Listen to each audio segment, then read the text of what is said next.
itu yang apa, mereka yang tergusur karena mereka tinggal di rumah liar. Rumah liar itu rumah yang kalau di mana, pokoknya dipetakan yang bukan hak mereka. Nah kemarin kan sempat digusur tuh. Nah ada 4 keluarga yang akhirnya saya tampung di situ. Jadi saya sekarang ini membutuhkan untuk ruko yang baru untuk bisa nampung ya ini orang-orang yang bermasalah seperti itu sih. Maksudnya ruko itu bagaimana itu? Ruko itu jadi kemarin kan saya sempat ngambil satu ruko tuh 14 kamar. Nah itu saya jadikan untuk jadi tempat kos-kosan.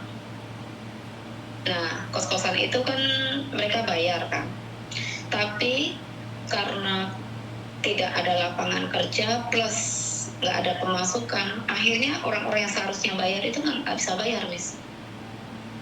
Terus? Iya, ya waktu itu akhirnya saya lepas setelah setahun saya ambil ruko itu saya lepas karena saya nggak bisa nerusin karena tiap bulan ya 5 juta saya harus keluar kan.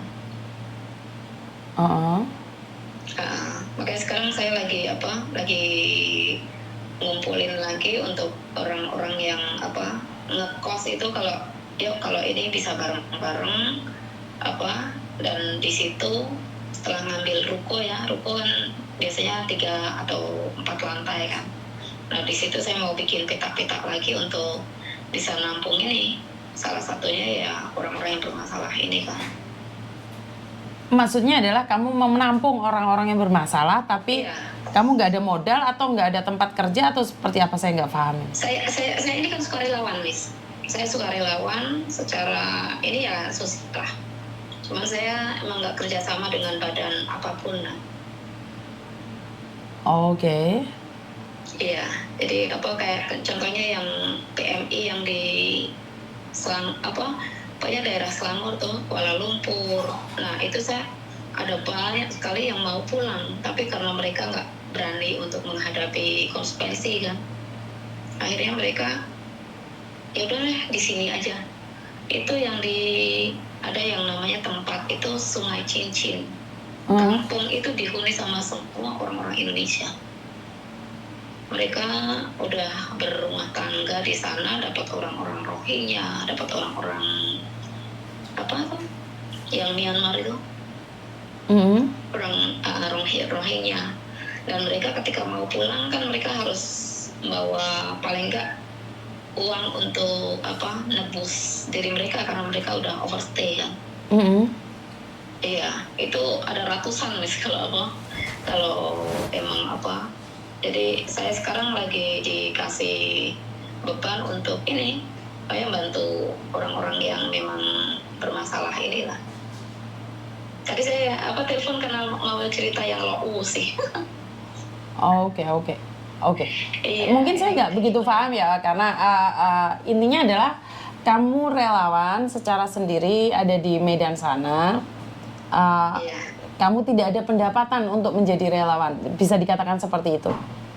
Ya boleh dibilang sih, karena memang semua yang saya lakukan ketika datang ke tempat mereka ini kan saya dengan dana sendiri ya, dan ketika saya ada sebagai sukarelawan ini kan waktu saya udah habis di situ.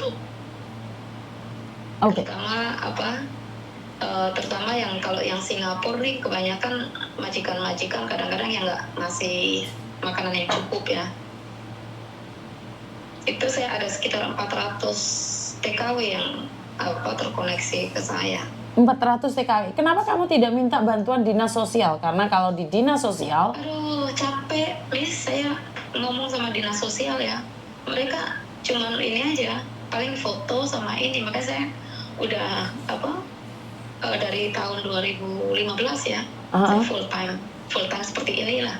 Yang jelas saya cuma percaya Tuhan saya kaya, itu saja sih. Ketika saya masuk ke dinas sosial yang mereka ini data. Ketika mereka tanya data dan akhirnya nggak ada satu tindakan apapun sih. Makanya udah capek. Mereka cari kan data sih, Miss. Iya, karena kalau tidak ada data, mereka tidak bisa mengeluarkan uang karena mereka harus laporan juga. Setelah beratus-ratus yang di ini pun juga nggak ada tindak lanjut sih. Oh, karena saya sendiri nih menjadi relawan, saya pribadi tidak pernah mendapatkan sumbangan dari manapun juga. Saya tidak pernah meminta. Saya tidak pernah meminta. Bahkan saya ditawarin oleh beberapa orang, tapi saya dikontrol, saya katakan tidak. Jadi saya suka relawan, saya punya rumah penampungan yang ada di Hong Kong. Secara jujur, saya memang tidak minta bantuan siapapun. Pemerintah juga tidak pernah hadir dan saya tidak menyalahkan pemerintah. Ya, urusan pemerintah bukan cuma itu aja. Jadi saya tetap berusaha mencari pendapatan lain. Karena itulah ayah saya berpesan, carilah uang, kayalah. Kenapa? Jika kamu kaya, kamu bisa membantu orang lain. Jadi bohong kalau kamu hidup itu uang itu nggak penting. Itu uang penting. Iya. Uang itu sangat penting. Bagaimana kamu memberi makan orang lain sementara piringmu sendiri kosong? Iya. Kosong ya. Iya. Kan nggak mungkin. Iya. Enggak. Alo ya. 翻咗啦。翻咗啦，我唔知喎。出咗去咩？出去啊，佢翻學啊。唔知啊。係咯，翻學啊佢。Jadi intinya adalah saya menyarankan buat jenengan ya, karena saya tidak setuju dengan apa yang jenengan lakukan. Satu hal, bagaimana kamu bisa memberi makan orang lain sementara piringmu sendiri kosong? Iya. Sementara kamu punya anak, punya keluarga. Saya belum menikah. Oh, belum menikah. Sorry. Maksudnya kamu punya keluarga? Iya, saya kebetulan karena keluarga saya, jadi saya ini dulu kan Islam ya. Terus sekarang saya jadi Kristen. Nah, keluarga saya nerima saya. Jadi sekarang ini saya hidup sendiri lah. Oh, oke. Tapi menurut pendapat saya, satu hal, kita boleh melakukan kebaikan, tapi jangan sampai kita memberikan janji-janji palsu sementara kita sendiri nggak makan. Iya, makanya saya ini kan rencana bulan depan nih, saya lagi mau buka restoran yang untuk saya untuk benefit saya sendiri ya, maksudnya untuk cari untung ya, karena selama ini kan cuma kerja untuk orang. Ya, seperti yang saya katakan, kita boleh menolong orang lain, tapi bagaimana kamu mengatakan nolong orang lain sementara untuk perjalananmu saja dari Medan ke bandara, dari mana ke mana kamu nggak ada uang? Saya nggak setuju itu. Saya nggak setuju. Kamu memberi makan orang lain sementara piringmu sendiri kosong. Namanya itu memaksakan diri sendiri untuk menolong. Iya. Jadi jangan sampai karena gini loh. Orang meminta bantuan sama orang minta donasi sama orang karena alasan untuk membantu orang lain itu akan dipandang sebelah mata oleh orang. Betul. Karena itu saya nggak setuju. Itu saya alami banyak. Iya, karena kamu tidak tahu siapa dirimu sendiri. Kenapa saya bilang kamu tidak tahu siapa dirimu sendiri? Kamu aja nggak ada yang dimakan. Bagaimana mungkin kamu bilang kamu membantu orang lain? Iya. Bener nggak sih? Kamu untuk tempat tinggalmu sendiri aja nggak ada. Bagaimana kamu mengatakan bahwa kamu cari kos-kosan buat orang lain? Iya. Ya, paham nggak maksud saya? Saya bukan ingin menjatuhkan. Saya mudah nulis. Saya ke depan ini kan saya lagi planning nih. Jadi orang-orang yang ngekos ini, saya ajak mereka. Ini supir-supir Grab ya. Kan banyak supir-supir Grab yang tiap hari ya mereka kenal saya lah. Nah, saya ajak mereka untuk punya mimpi yang besar ya. Terutama ya ini dari uang kos yang mereka tiap bulan, bahkan itu kalau ke ibu kos kan nggak dapat apa-apa kan, istilahnya uang hilang lah. Nah, saya ajak, tadi ada 6 orang yang saya ajak untuk mau nggak punya satu misalnya bisnis di kos-kosan ini. Tadi makanya saya lagi nyusun untuk ini juga sih. Jadi terima kasih untuk perkenalannya. Siap. Ya. Cuman saya katakan sekali lagi, seperti orang mengatakan bagaimana kamu bisa mencintai orang lain sementara dalam hatimu aja nggak ada cinta. Kenapa saya bilang seperti itu? Saya tidak peduli apapun agamamu, saya tidak peduli apapun kepercayaanmu. Bagaimana kamu mengatakan bahwa kamu mencintai Tuhanmu sementara orang tuamu sendiri hilang dari dirimu? Benar nggak sih? Ibu saya punya kisah yang panjang sih, Miss. Enggak, maksud saya adalah saya tidak ingin tahu lebih banyak nih. Saya tidak ingin tahu lebih banyak.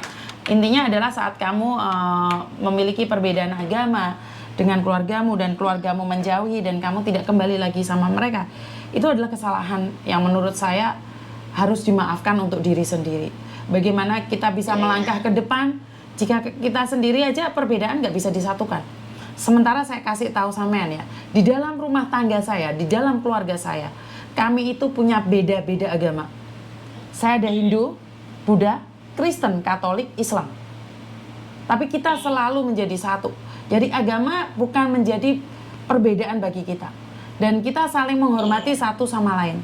Jadi kalau dengan mengatakan agama memutus tali silaturahmi, kalau agama bisa memutus tali persaudaraan, terus benarkah agama itu mencintai? Kan tidak. Berarti agama memecahkan dong. Saya jadi orang Islam. Sebenarnya bukan ke Islam atau tidaknya. Saya lebih berkata bahwa komunikasi kamu dengan keluargamu seperti apa dan bagaimana. Ya. Jadi bukan karena Islam, bukan karena Katolik atau karena Buddha. Karena kamu sendiri yang menghindar dari mereka. Walaupun mereka membencimu, mereka tetap keluargamu kok. Saya pernah waktu pulang dan benar-benar nggak dibukain pintu, Miss. Iya, orang marah pasti dong. Tapi kan nggak selamanya marah. Iya. Kan nggak selamanya marah. Benar nggak sih? Iya. Dadong dan opung saya beda agama dong. Dadong orang Bali, opung orang Medan. Sudah tahu kan agamanya beda? Kenapa mereka bisa bersatu? Itu karena cinta kasih dan mengalah. Benar nggak sih? Jadi sekali lagi kalau sampean mengatakan bahwa perbedaan agama yang memisahkan itu, saya rasa jauh dari kata tidak mungkin ya. Sampean sendiri jangan menutup diri dong. Kalau nggak dimaafkan sekali ya datang lagi dong. Bener nggak sih? Iya. Oke, jadi sukses selalu. Saya berdoa sampean telepon saya lagi. Suatu saat kamu sudah kembali lagi pada keluargamu. Amin. Oke, Ya, terima kasih. Tuhan memberkati. Terima kasih. Tuhan berkati. Saya kurang setuju kalau perpecahan keluarga dengan alasan apapun ya. Jadi ya seperti itu teman-teman ya. Jadi saya tidak ingin karena keegoisan kita meninggalkan keluarga kita. Jadi itu ya mungkin teman-teman ya. Tadi banyak yang telepon belum bisa ngangkat.